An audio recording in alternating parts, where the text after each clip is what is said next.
본 글 아닙니까? 어디 있는 거예요? 우리 달력에 있는 5월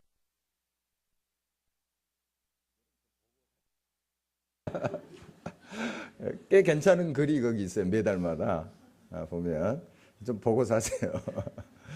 지금 5월이잖아요. 5월에 여러분 집에 혹시 달력 없으신 분 지금 좀 남았을 거예요. 오늘 없으시면 좀 가지고 가십시오. 괜찮아요. 묵상 이렇게 해보면은 그 뭐 성경 말씀에 따온 것이죠. 성경 말씀에 근거한 그런 고백인데 하나님은 늘 오르십니다 하고 이제 고백적인 글이 또 조그맣게 이렇게 그 옆에 써져 있습니다. 성경 구절도 있고요. 참 맞습니다. 하나님은 늘 오르세요. 그러면 어떤 상황 속에서 문제가 발생했을 때 우리는 빨리 생각해야 돼요. 하나님은 오르신 거예요. 나를 생각하고 내 주변과 상황을 먼저 살펴야 됩니다. 하나님을 원망하는 것이 아니고 하나님은 늘 오르시니까요. 틀림이 없으시니까 그 부분은 하나님께 맡기고 내 상황과 내 처지, 내가 하나님께 어떻게 응답했는가, 그걸 먼저 살피는 게 지혜예요. 그런데 우리는 이제 그것보다도 하나님 왜 이러십니까? 하나님 왜 이렇게 환난을 주십니까? 내가 이렇게 잘했는데 왜 이렇게 또 실패하십니까? 하나님께 문제를 이제 찾으려고 하는 것이 흔히 우리들의 태도입니다. 그러나 그것은 이제 시간 낭비고 해결의 실마리를 잡지 못해요. 하나님은 늘 오르십니다. 우리 한번 고백해 볼까요? 같이 시작. 하나님은 늘 오르십니다. 옆 사람에게 한 4사람 정도 고백해 보겠습니다.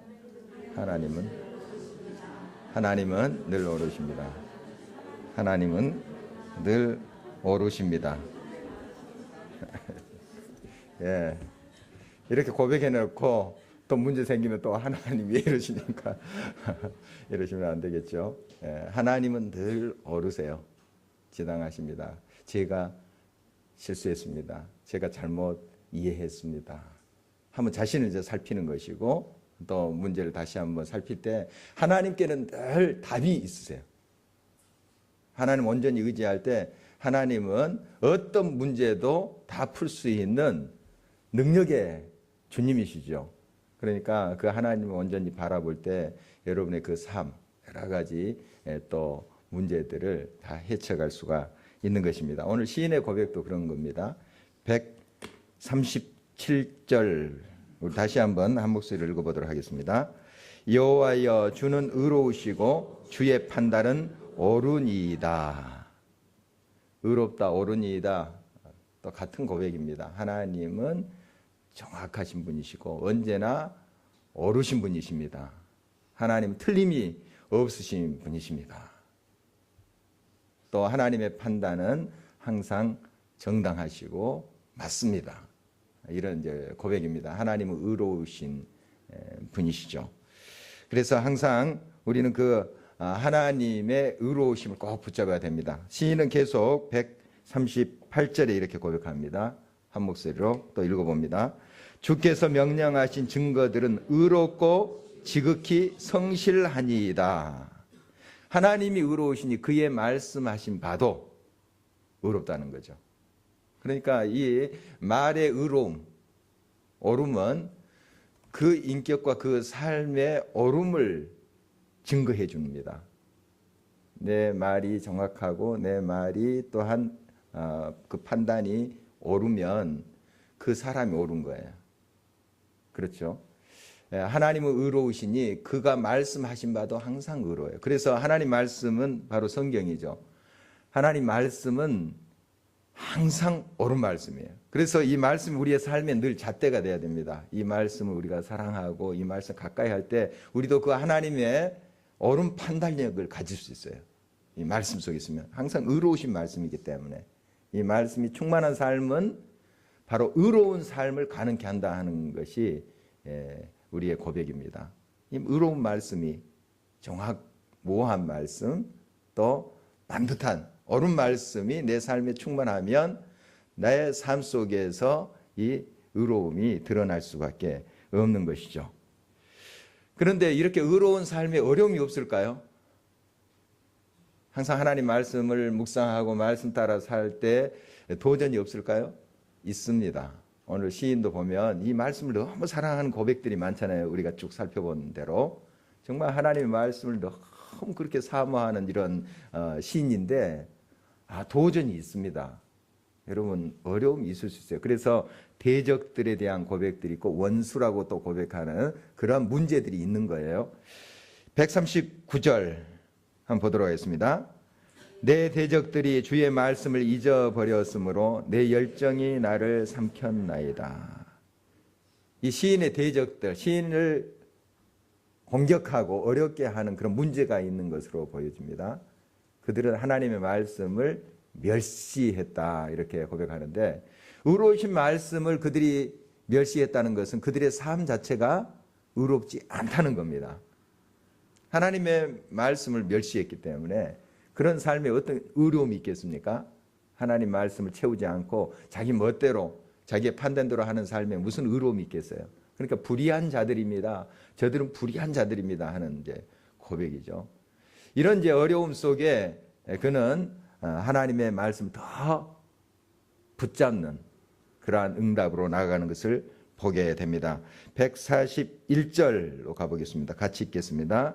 내가 미천하여 멸시를 당하나 주의 법도를 잊지 아니하였나이다. 이렇게 하나님의 말씀이 없이 멸시하는, 결국 하나님을 멸시하는 자들이 누구를 멸시하느냐? 하나님을 따르고 하나님을 경외하는 자들을 멸시해요. 그런 모습을 봅니다. 그러면 우리가 하나님의 말씀대로 의인의 삶을 살아갈 때 당한 환난, 그런 어려움, 그것은 하나님이 다 알고 계시고 의로우신 하나님이 다 그것을 해결해 주시고 결국 하나님의 때에 물리쳐 주신다 하는 사실을 우리가 잊지 말아야 됩니다. 그래서 하나님의 그 말씀을 내가 잊지 아니합니다 하는 것은 이 말씀은 또 약속이거든요. 우리가 의로운 삶, 하나님의 뜻대로 사는 삶이 때로는 어려움이 있고 환난을 당할 수 있고 또 도전이 있을 수 있습니다. 그러나 그 말씀 끝까지 사랑하면 의로우신 하나님이 보고 계세요. 그리고 결국 그 악한 대적들을, 문제들을 다 하나님께서 처리해 주신다 하는 고백이에요. 여러분, 그러므로 의를 행하다가 낙심하지 마십시오. 참 힘들 때도 있어요. 참 하나님 말씀대로 살 때에 좁은 길을 가며 또 참 어려운 십자가를 지고 가는 경우도 있습니다. 그러나 여러분 그런 가운데 하나님께서 함께 해주십니다. 의로우신 하나님, 결코 우리를 예면하지 아니하신 그 하나님이 의로운 길을 가는 사람은 꼭 붙잡아요. 이게 성경에 여러 하나님의 사람들이 사는 방법이었어요. 그들이 의를 행하고 나갔잖아요. 핍받고 환난 속에서도. 결국 하나님이 어떻게 하십니까? 그 모든 문제들을 해결해 주시고 그들을 높이 드시는 것을 보게 됩니다. 우리의 삶 속에 마찬가지예요. 여러분, 하나님의 말씀, 의로운 말씀을 꼭 붙잡고 믿음으로 나가는 저와 여러분 되기를 간절히 바랍니다. 계속해서 보면 143절에 이렇게 고백합니다. 함께 읽겠습니다. 환난과 우환이 내게 미쳤으나 주의 계명은 나의 즐거움이니이다. 의의 길, 하나님이 기뻐하시는 그 말씀의 길을 갈 때 환난과 우환이 미칠 수 있어요. 그러나 하나님의 말씀 때문에 그 가운데에도 내가 기뻐합니다. 이런 고백입니다. 즐거움입니다. 여러분, 이 하나님의 말씀은 언제나 어떤 상황 속에서도 여러분에게 임해요. 여러분 깊은 곳에 있더라도, 고독 속에 있더라도, 질병 속에 있더라도, 혹시 실패의 자리에 있더라도 하나님의 말씀 못 미치는 곳이 없어요. 그러므로 그 말씀을 품는 자는 항상 어떤 상황 속에서 즐거워할 수 있는 조건이 된다는 뜻입니다. 어느 상황, 어떤 조건 속에서도 그 말씀을 임해요. 하나님의 백성들에게. 그러면 그 말씀이 즐거움인 사람. 저 감옥 속에서도 우리 사도들은 기뻐했잖아요. 그리고 저 웅덩이 속에서도 예레미야 정말 하나님을 바라보면서 하나님 찬양하잖아요. 다니엘, 우리 신앙의 선배들 이야기 보면 다 같습니다. 환난이 없는 게 아니에요. 그들의 삶이 어려움이 없는 게 아니에요. 도전이 없는 게 아니에요.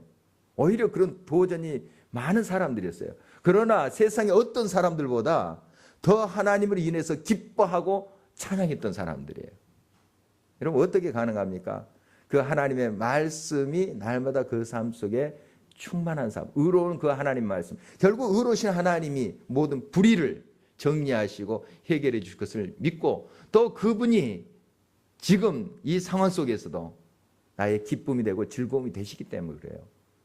그래서 우리는 좁은 길을 걸어도 밤낮 기뻐할 수 있는 그러한 이유를 가진 사람들이에요. 왜 그렇습니까? 의로우신 하나님, 그분이 나의 아버지이시기 때문에 그렇습니다. 영원히 떠나시지 않습니다. 그분은 나의 보장이 되신다 하는 것입니다. 결국 시인은 이렇게 고백합니다. 144절 다시 한번 한 목소리 읽습니다. 주의 증거들은 영원히 의로우시니 나로 하여금 깨닫게 하사 살게 하소서. 의로우신 그 말씀은 한순간만 의로운 것이 아니에요. 영원합니다. 그래서 하나님은 늘 오르십니다. 늘 항상 영원토록 오르신 거예요. 이 말씀도 영원토록 오른 거예요. 이 세상의 것들은 변합니다. 자꾸 변해요. 어떤 가치 또 우리들에게 주는 여러 삶의 그러한 교훈들도 때로는 변해요. 제가 이제 자녀들을 낳을 때쯤 그때는 이런 표현들이 있었습니다. 둘만 낳아 잘 기르자. 둘만 낳아 잘 기르자. 같은 시대를 살아가는 사람 다 공감할 겁니다. 요즘 신세대들은 잘 모를 수 있는데 딸 하나 열 아들 부럽지 않다. 뭐 이런 표현들이 있었어요. 그래서 제가 국가에 충성한다고 둘만 딱 낳았잖아요. 지금도 후회한 것은 5명은 낳아야 되는데 나라에 충성한다고 하나님께 그때 좀 기도할 걸 그랬는데 그때 목사 안수를 막 받은 목사였는데 좀 기도하고 그럴 걸. 그냥 예비군 훈련 면제해 준다고 따라갔지 않습니까? 그래서 그냥 수술해 버렸는데 지금도 후회스러워요. 하나님께 좀 묻고 가야 되는데 목사가 하나님 이게 옳습니까? 나라는 이렇게 좀 이야기하는데 하나님 이게 옳습니까? 좀 그래도 기도하고 가야 되는데 그냥 내가 결정을 해버린 거죠. 어떻든 지금 가치관이 변했습니다. 많이 나와라. 뭐 대책도 없이 좀 잘 세워주면서 그렇게 좀 하면 좋겠는데 많이 나와라 이렇게 하고 있지 않습니까? 우리 인간의 모든 가치 이제 단적인 하나의 예입니다만은 가치는 변해요. 상황에 따라서 변하거든요.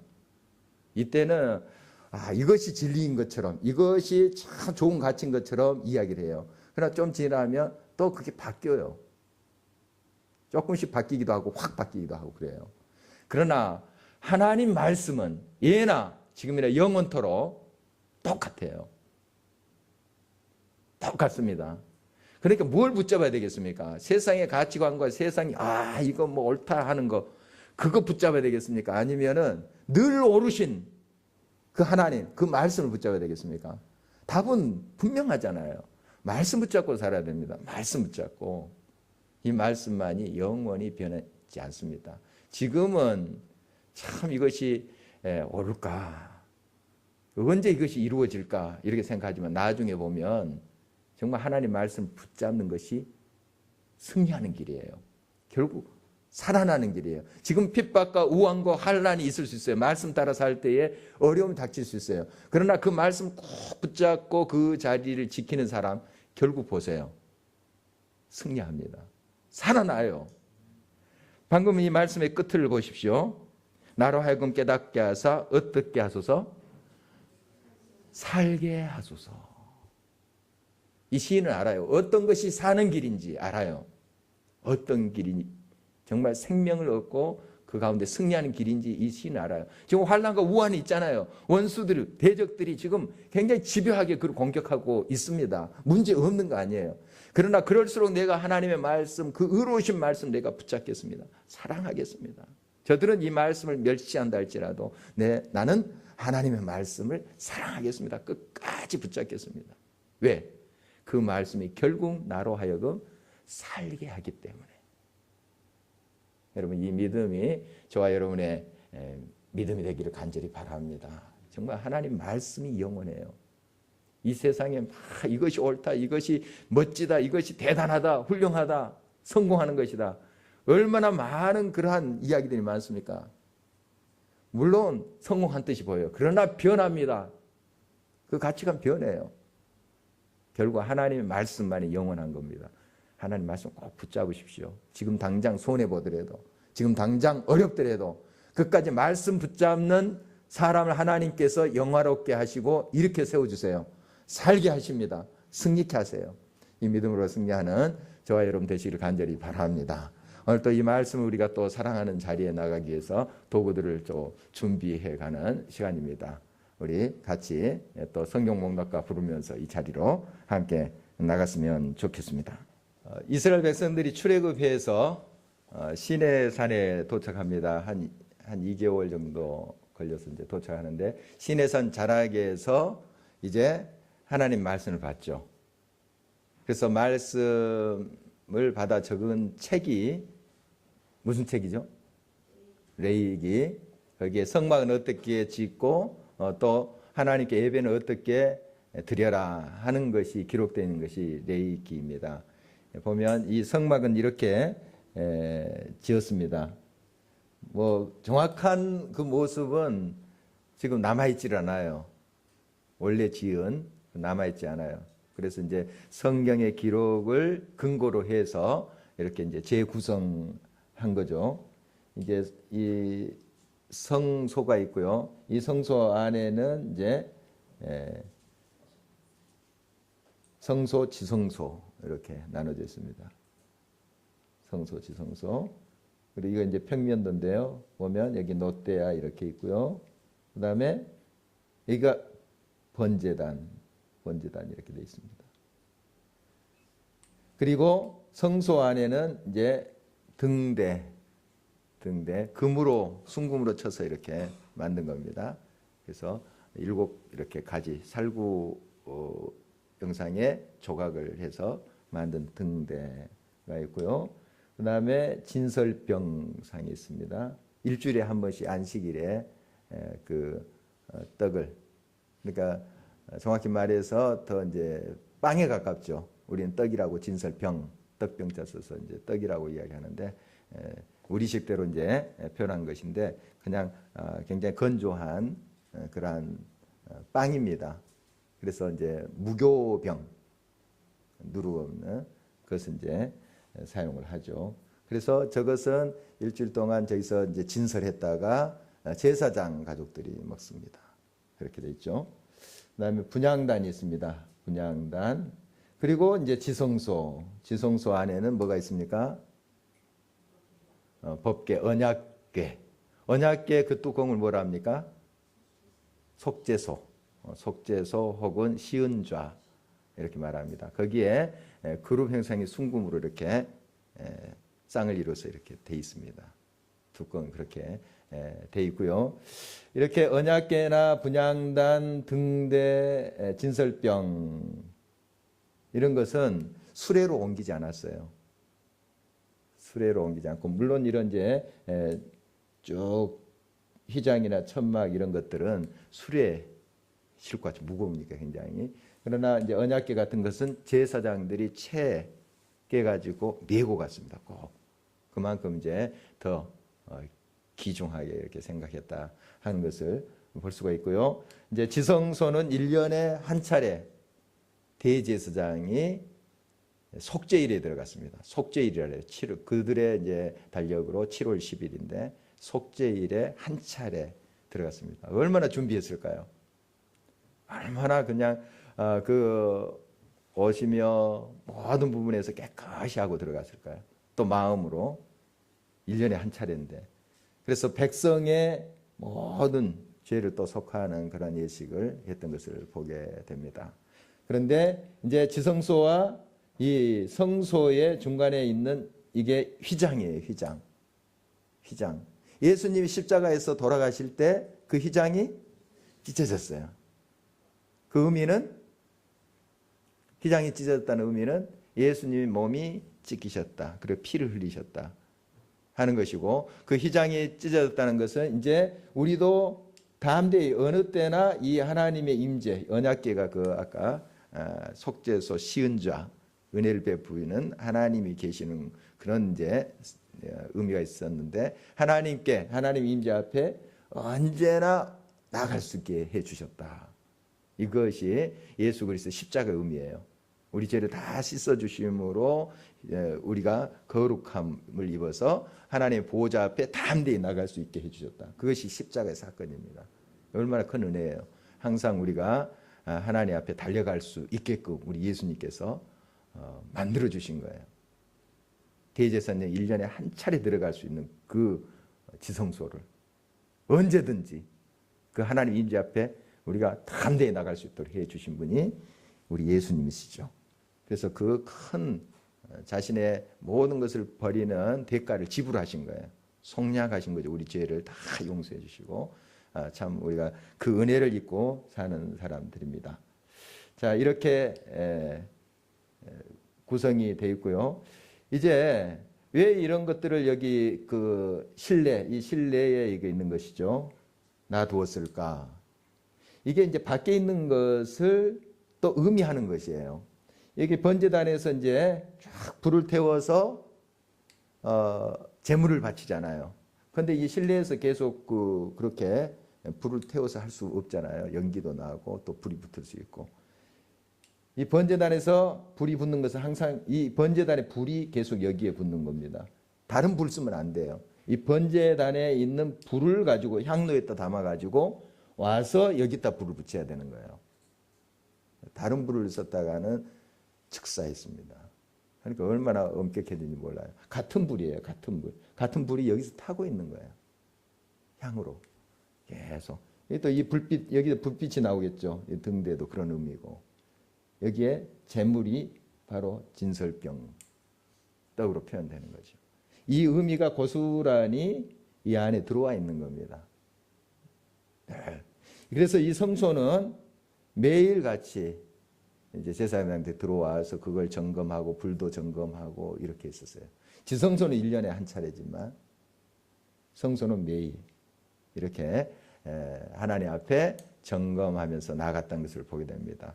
우리가 매일 하나님 앞에 이렇게 불이 꺼지지 않도록 신앙의 불, 기도의 불, 또 하나님을 사랑하는 그 불이 꺼지지 않도록 해야 됩니다. 네.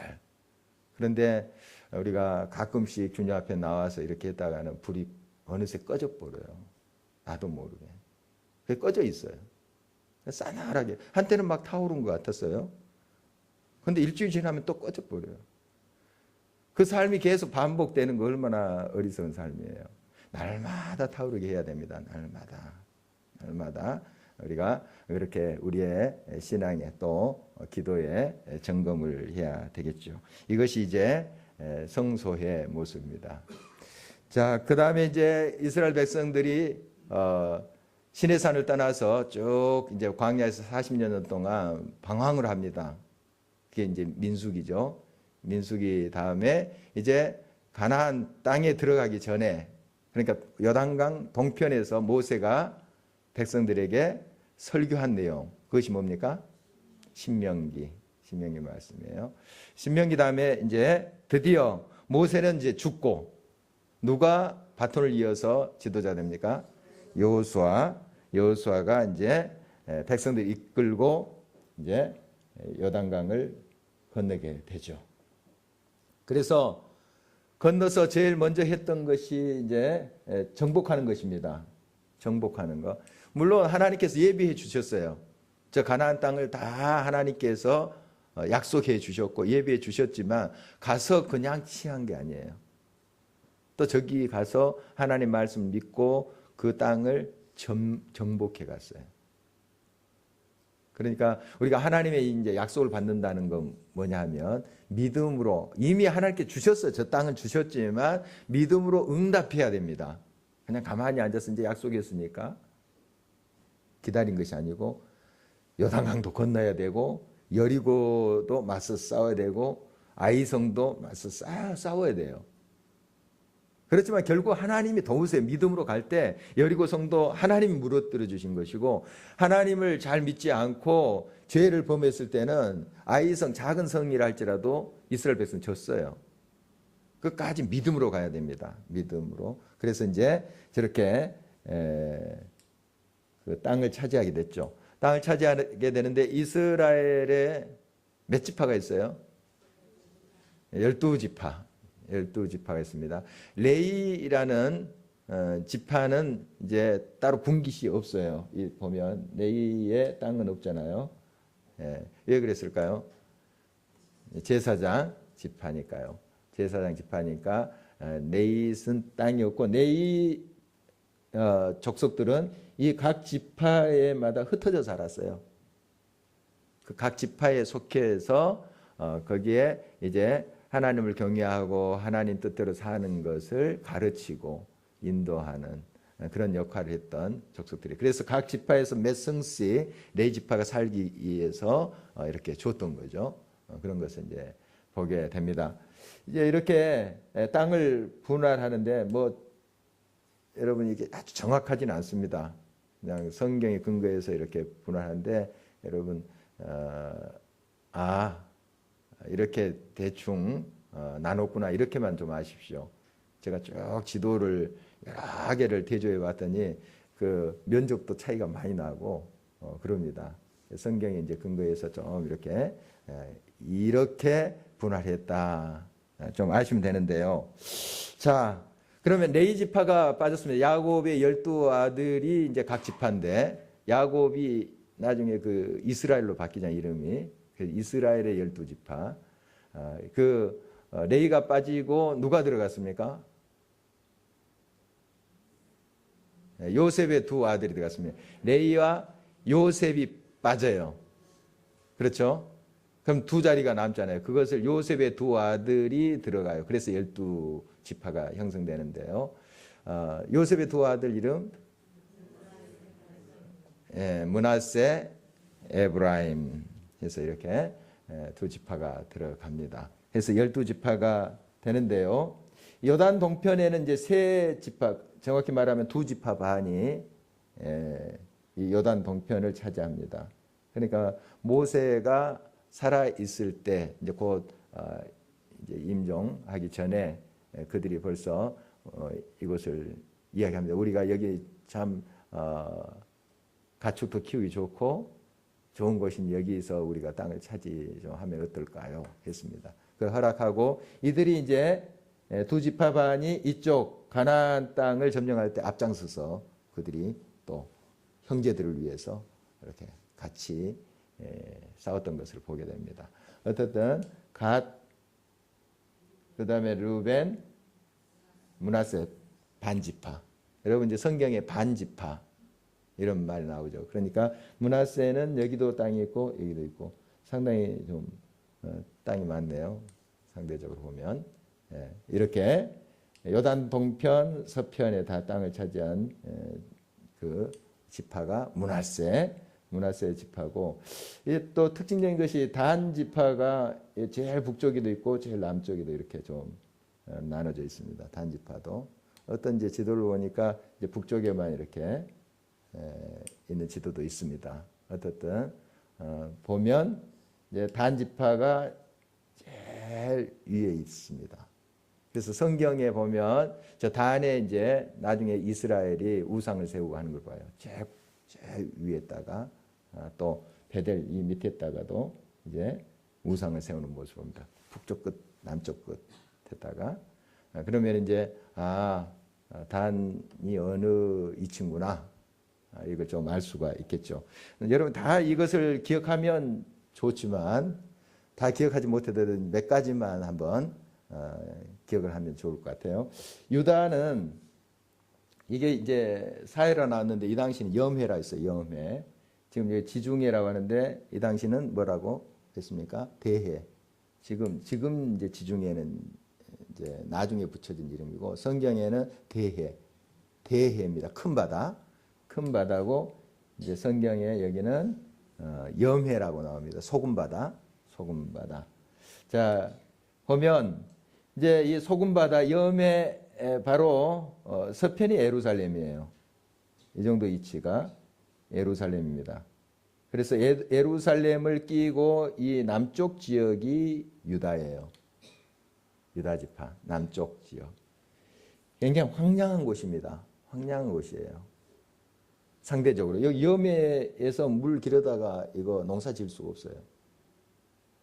보면 물론 이제 간헐천들이 있고 또 와디, 그러니까 비가 오면 이렇게 쭉 흐르는 시내들이 있어요.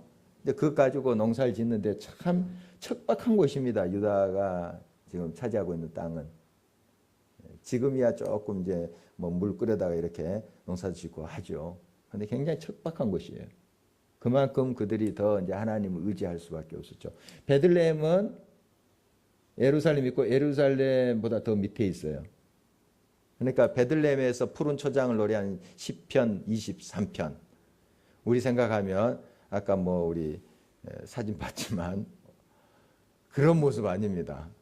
그런 모습 아니에요. 푸른 초장 다 우리는 뭐 얼마나 파릇파릇합니까?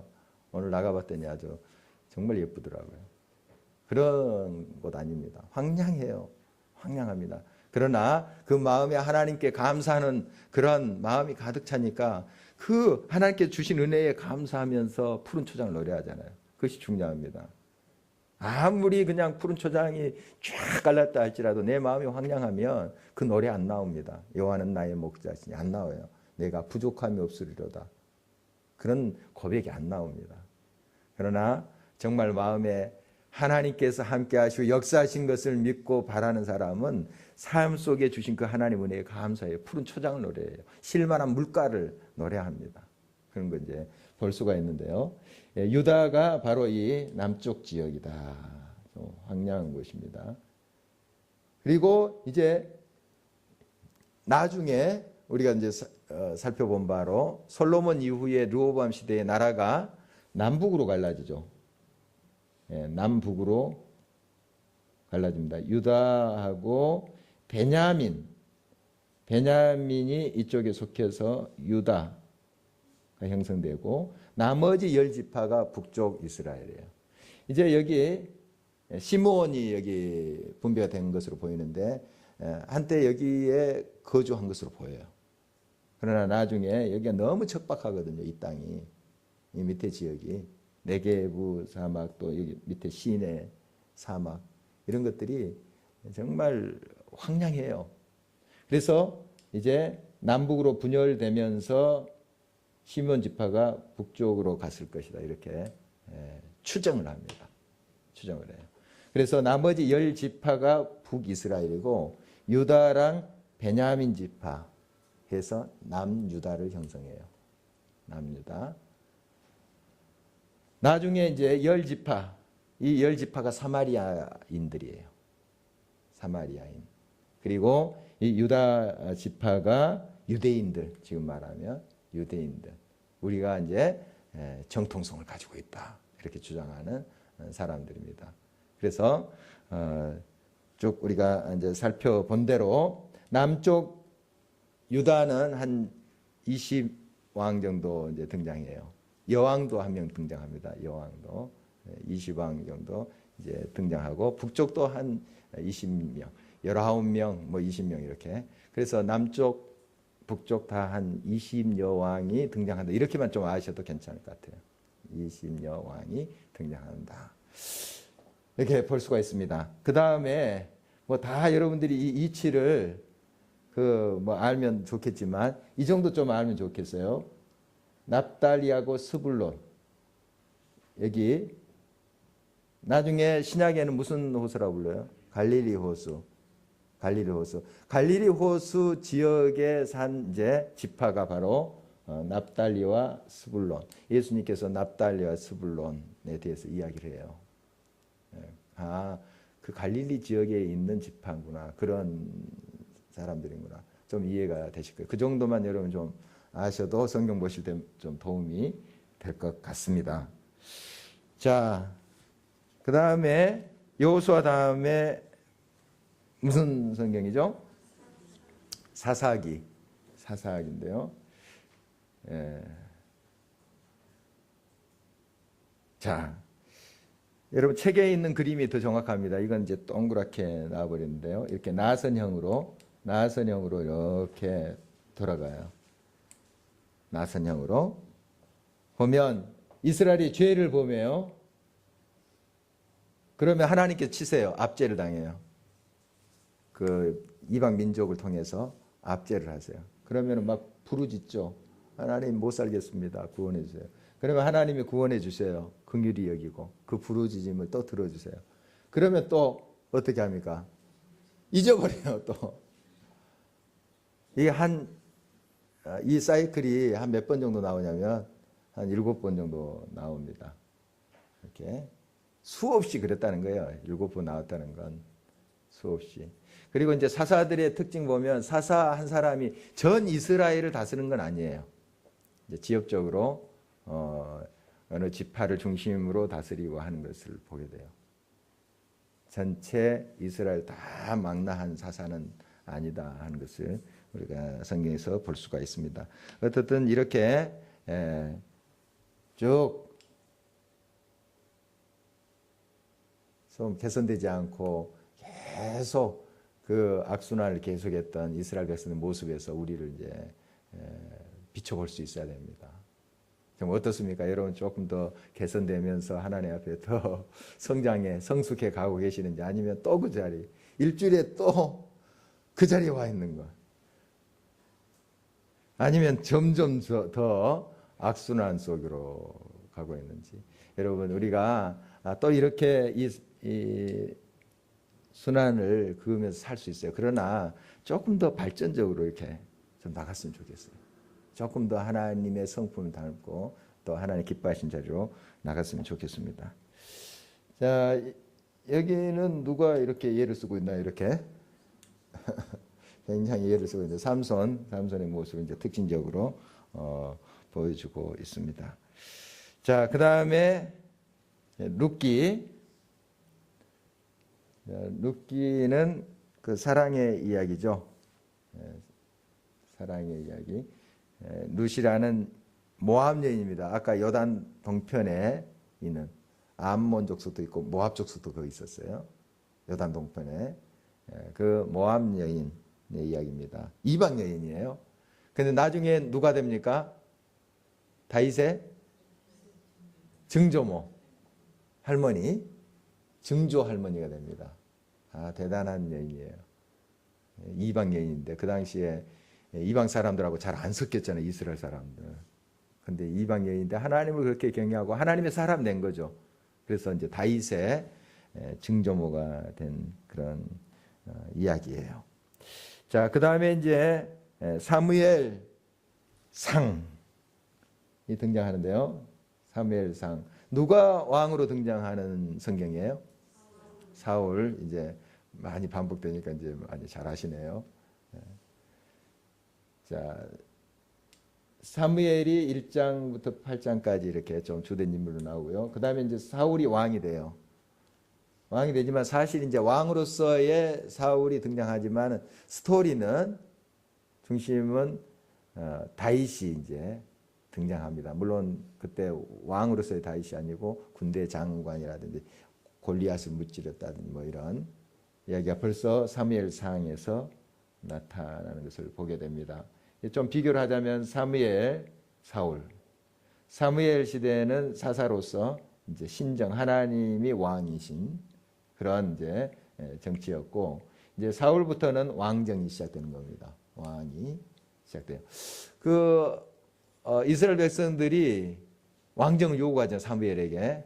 하나님이 이제 이거 원치 않는다 했는데도 막 고집부려요. 왕정 하면서 이제 왕이 다스리게 해달라고 하는 성경을 요즘 아침마다 묵상하고 있는 내용이잖아요. 여러분 왕정 그 자체가 악일까요? 그 제도 자체가 악이 아니고요. 그 왕정을 요구한 백성들의 의도예요. 하나님만을 왕으로 삼고 하나님만을 높이고 하나님 다스림을 바라봐야 되는데 딱 옆에 보니까 암몬 족속이나 또 이방 족속 보니까 왕이 있으니까 뭔가 뭐 그렇듯하게 보이잖아요. 왕이 딱 버티고 있으니까 의지도 되고 하나님 안 보이세요. 안 보이니까 그 금송아지도 만들어 놓고 하나님이다 이렇게 하잖아요. 그래서 마음을 이해를 얻는 거예요. 여러분, 우리가 이제 하나님 안 보이잖아요. 눈에 믿음의 눈으로는 이제 여러분 보이시겠죠? 그분의 임재를 경험하시겠죠? 그러나 눈에 안 보여요. 그러니까 꼭 뭔가를 만들어 놓으려고 그래요. 그게 이제 2단, 3단 되는 거예요. 예, 교주 만들어 놓고 그게 의지가 되는 거예요. 우리 이제 건전한 교회 속에서도 그런 게 많아요.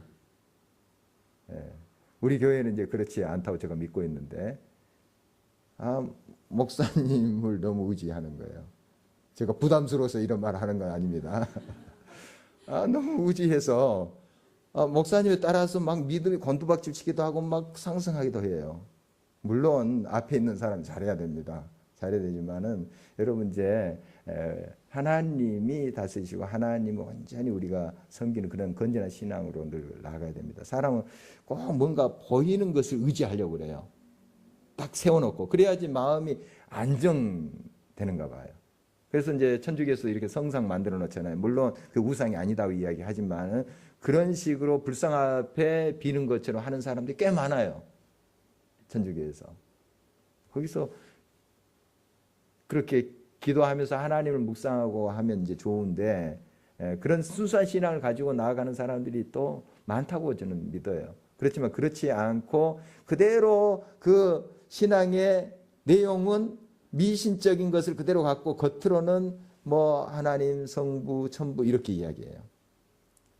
그건 다 이제 우상을 섬기는 겁니다. 우상을 섬기는 건데, 이스라엘 백성들이 이제 왕을 세운다 하는 것은 왕을 딱 보니까 뭐가 의지되고 뭔가 있어 보이고 그렇듯 하잖아요. 우리가 좀 적군을 확 언제나 무찌를 수 있을 것 같고, 그런 의도성이 악인 것이죠. 하나님보다 어떤 세상 다른 것을 세워서 그걸 의지해 보려고 하는, 그래서 그게 악인 것이죠. 자, 사사가 다스렸고 왕이 다스렸고, 이때 이제 신정이니까 하나님께 복종. 왕은 자기 자신을 의지하라고 이렇게 하죠. 자꾸 나만 믿어봐. 오빠 한번 믿어봐. 뭐 이런 노래도 있던데, 왕이 나만 믿어봐 이렇게 하잖아요. 그러면 뭐 있어 보이니까 또 의지가 되고 마음이 일단 놓이고, 이런 식으로 이제 쫓아가다가 큰 코 다치죠. 그 왕이 막 압제하고 다 뺏어가고 착취하고. 그 사무엘이 미리 다 이야기했던 거예요. 예언했던 내용입니다. 나중에 이제 그런 것을 보게 되는데요. 자, 그 다음에 사무엘 하는 누가 왕으로서 등장해요? 다윗. 다윗이 등장합니다. 그래서 이제 나라를 통치하는 모습을 보게 됩니다. 물론 잘 통치했어요. 통치했는데 큰 실수하죠. 그것 때문에 얼마나 그 인생이 고달픈지 몰라요. 정말 한순간이에요. 한순간. 이 훌륭한 다윗, 정말 세계의 다윗 아닙니까? 정말 멋진 사람이에요. 완벽한 사람입니다. 그러나 무너진 것은 한순간이에요. 여러분 주의하셔야 됩니다. 항상. 그래서 우리가 하나님 앞에 끊임없이 우리 자신을 비우고 높이실 때, 왕으로 또 세우실 때, 또 성공하게 할 때 더 겸손해야 되죠. 다윗의 교훈을 알면서도 우리가 넘어갈 수 있습니다. 지금 얼마나 훌륭하고 정말 그런 자리에 오기까지 얼마나 많은 노고와 땀을 흘렸던 사람들이 한순간에 지금 막 추락하는 거 신문에서 보고 있잖아요. 뭐 하루 이틀이 아닙니다. 여러분 그런 증거들이 얼마나 많은데 우리가 깨닫지 못하는 경우가 많습니다. 그래서 늘 겸손해야 됩니다. 늘 깨어있지 않냐면 한순간에 무너져 버려요. 이 다윗. 정말 그래도 그가 훌륭한 것을 그걸 철저히 뉘우치죠. 정말 기가 막힌 일, 그 일 때문에 기가 막힌 일 얼마나 많이 당합니까? 자기 아들이 막 창 들고 아버지 죽이겠다 쫓아오고, 자기는 산발한 채 콧물 눈물이 맨발로 막 도망 다니고 아들한테. 그랬던 다윗이에요. 어떤 일 때문에? 그 죄악 때문에. 정말 기가 막힌 그러한 역사를 우리가 알 수가 있습니다. 자, 열왕기 상 하나만 우리 빨리 살펴보도록 하겠습니다.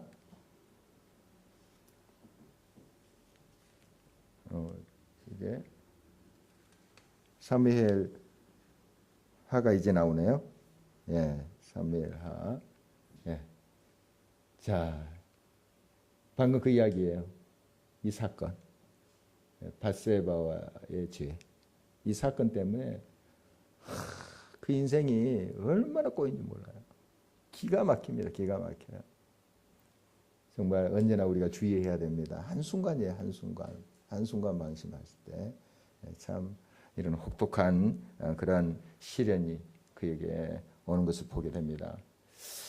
자, 열왕기 상은 누가 이제 등장하죠? 솔로몬이 이제 등장하고 이제 분열이 됩니다. 분열이 돼서 북쪽 10지파가 떨어져 나가고 아까 그 지도로 확인한 것대로 그 다음에 남쪽 유다 지파랑 베냐민 지파 이렇게. 베냐민 지파 하면 누가 생각나요? 사울 왕이 베냐민 지파예요. 사울 왕의 아들이 있어요. 다윗의 친구 요나단. 요나단 때문에 이 베냐민 지파를 이 유다 지파가 다 챙겨요. 약속했어요. 약속. 그 요나단이 얼마나 다윗을 챙깁니까? 다윗이 도망자 시대에 됐을 때 자기 아버지 사울이 죽이려 하잖아요. 그 다 막아서 그 바울이라 했다. 누구죠? 다윗을 피신시키고 이렇게 했던 사람이 요나단이에요. 그러니까 나중에 이제 요나단의 그 자손 베냐민 지파죠. 그 잘 자기가 챙기겠다 약속을 합니다. 그래서 그 지파를 챙기는 거예요. 아주 미약한 지파인데 이렇게 챙기는 것을 이제 보게 되죠. 그리고 참고로 바울이 베냐민 지파 출신이에요. 바울. 예, 어떻든 이렇게 이제 분열이 됩니다. 그래서 이제 북쪽에도 한 20명, 남쪽에도 20명의 왕이 등장하죠. 여기가 좀 짧은 것은 빨리 더 망했습니다. 아수르에 의해서 망하고 남쪽 지파는 조금 더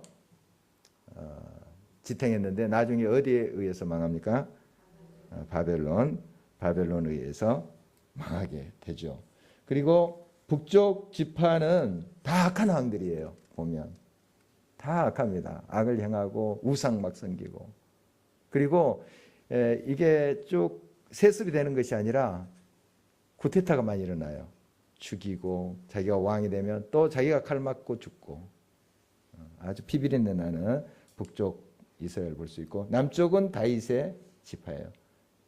다윗의 혈통이 쭉 이어집니다. 물론 악한 왕도 있어요. 선한 왕이 한 8명 정도 나타나요. 20여 명 중에 선한 왕이 이제 나타나는데 그나마 그래도 하나님을 경외하고 따라갔던 그런 왕의 모습을 보게 됩니다. 자, 이제 열왕기 하를 보면은 결국 아수르에 의해서 이스라엘은 망하고 그 다음에 좀 더 지탱하지만 이 유다는 바벨론에 의해서 망하는 것으로 이 열왕기 상하가 매듭 짓는 것을 보게 됩니다. 여기까지 오늘 살펴보고요. 우리 같이 기도하도록 하겠습니다.